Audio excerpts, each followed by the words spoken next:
Hey, Scott Russell. I think the way we're seeing the world unfold, it's definitely concerning, definitely disturbing. And as I've put in many of my other videos, I think it's vital that we start to grasp that our normal is going away. And we can keep and struggle to keep our normal, or our definition of normal, or what our comfort is, and and die in the process, die in our soul, die and lose everything around us. Or in essence, we can look at life and go, it's a struggle, but behind every struggle there's a promotion. Behind every struggle there's a freedom. And if we look in a victim mindset of what we're losing, we're going to lose so much.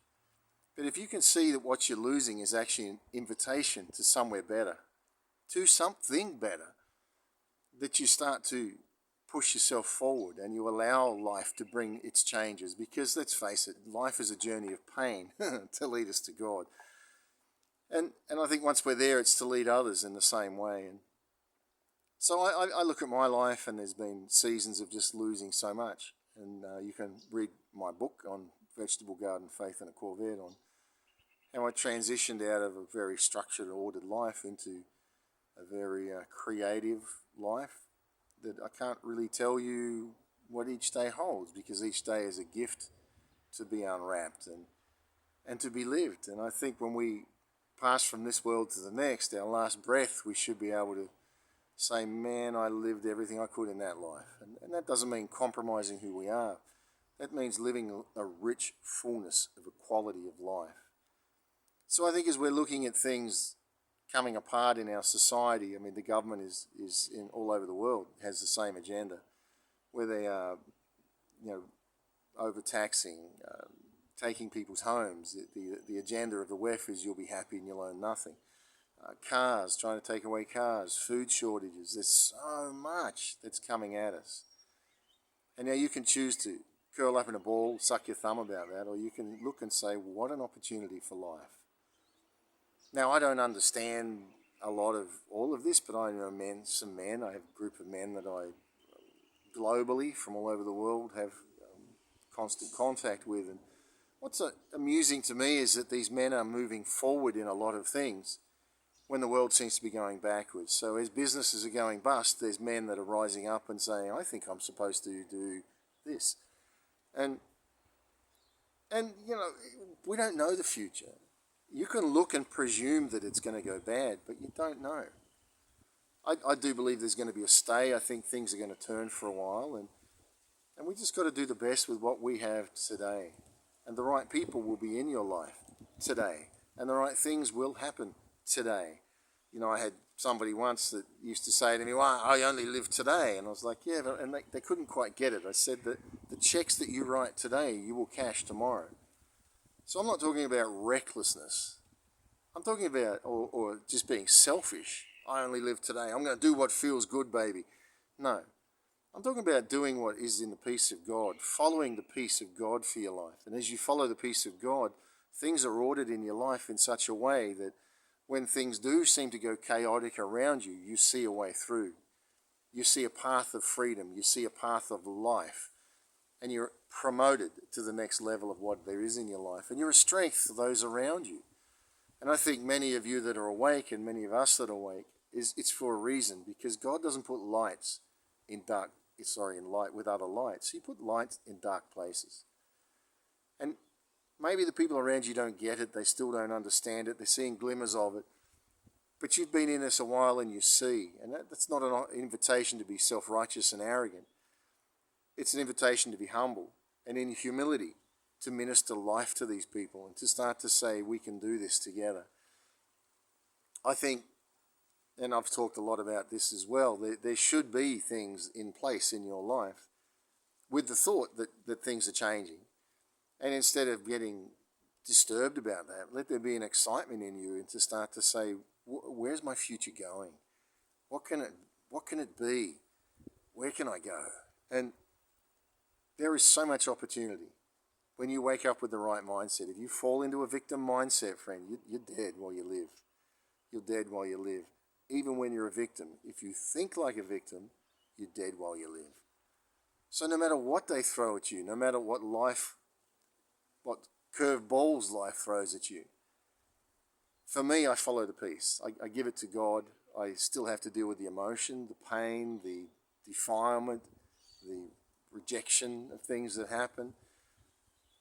But it takes a little time maybe, but eventually I come up for air and I empty myself of it, I forgive and I move on. And the future becomes more and more rosy, more and more exciting, more and more just better and better. And I think to look at, I shared a clip that said, a post that was talking about the people around your life should inspire you. If they don't, you're in a cage. And I looked at that and I think that is true. I mean, there's people who will be around your life that you love that aren't necessarily inspiring to you in some ways, but they can be inspiring in the fact that they love you or they care for you. But if you don't have people that are actually some sort of inspiration to your life, it sort of suggests that you're pretty dead where you are anyway. And you're not reaching your full potential. And friend, you only get one crack at this life. We don't get a rewind. You get one shot. And that one shot should be to live the fullness of why you were created, not underneath somebody else's domination or authoritarianism or what Hollywood has taught us a relationship should be. It should be in freedom. It should be in life. It should be, for me, when two hearts come together, two spirits come together and they merge, they're bringing out the better than best in each other. The better than best in each other. And I think this time with the WEF doing what it's doing and the globalism and the changes that are in society, here in Australia, many businesses are going out of business, bankrupting and closing. It's happening. I've seen the videos in the US and San Francisco. Most of the shops are closing in downtown San Francisco from what I've seen on the videos. And so it's a time where a lot of people's lives are being affected and changed. I know men that flip things and sell things, and here in Australia, and there's a change in the dynamic of people, the way people are in fear. You don't have to be in fear. Just be wise. Be wise, be smart with what you're doing. Be creative with what you're doing. Get creative people around you who believe in who you are, not what you do. And when they believe in who you are, anything's possible. And I think that's the perfect relationship, a man and a woman that believe in each other. They believe in the spirit of who they are. They're in love with the spirit and the soul of who they are. Anything's possible. Anything's possible. And sometimes your life's kind of in hold until some of that happens. You're not financially where you want to be or naturally where you want to be. But those sort of things I've learned, that finances and possessions, they just come so fast and so easily. It's not a big deal. It's a bigger deal to have the right people that aren't putting those first, but they're putting you first. Keep building that community around your life. Keep getting those people around your life, and no matter what collapses around you, get up. I mean, I went through a really rough time. I lived hour by hour at one time. Had to get through the next hour. Then it became the next 2 hours, the next half day, the next day, the next week. But keep going. Force yourself to get out of bed. Don't feel sorry for yourself and lay in bed. I would force myself to get out. I wouldn't want to. Nothing in me wanted to get out of bed when I was at the bottom of my life. I would force myself to get up. I would force myself to take a walk. I wouldn't feel like it, but as I did it, I started to change in who I was and what was happening, and life took a different perspective. No matter what's coming at you, friend, take control of your life. Give it to God and live. Live. Live. You say, oh, it's so hard, you don't understand. No, I understand it's hard. And, we can share sob stories one day if you want. Well, actually, I have no interest in that because I built on those sob stories. I'm standing on those. They've made me who I am today, and they'll make you who you are. If you get out of the victim thinking and walk in the fullness of what there is for your life, run towards it. Grab a hold of what's for your life, no matter what happens to you. Take it on the chin. Say, I can beat this, I can get through this, and keep going. God bless.